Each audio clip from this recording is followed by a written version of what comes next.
నిద్రపోయినప్పుడు నా కళ్ళుకి నేను చంపిన వాళ్ళ ముఖాలు రావు, మిగులున్న శత్రువుల ముఖాలే కనబడతాయి. పొరపాటున కూడా నా కళ్ళుకి రావద్దు. నా డౌట్ ఏంటంటే జలీల్ సాబ్, ఈ మొక్క హెరాయిన్ కంటే ఎక్కువ విలన్స్ తయారు చేస్తుందా అని. ఈ కథలో అందరూ విలన్లే ఉన్నారు. ఆ రహస్యవాడికి కూడా తెలుసు.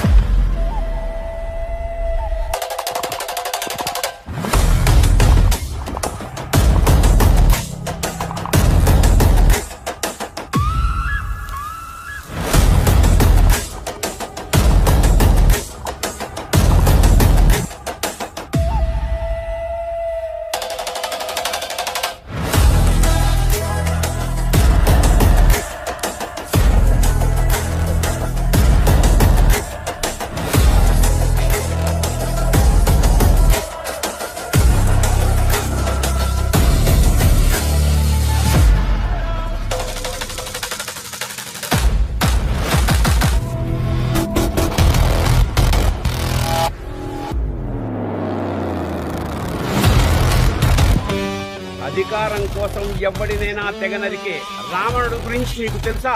తండ్రి కోసం ఎవడి తలనైనా నరికే ఇంద్రజిత్తు గురించి, రావణుడి ఆదేశాల కోసం ఎదురు చూస్తున్న రాక్షస రావణ రాజ్యం గురించి నీకు తెలుసా?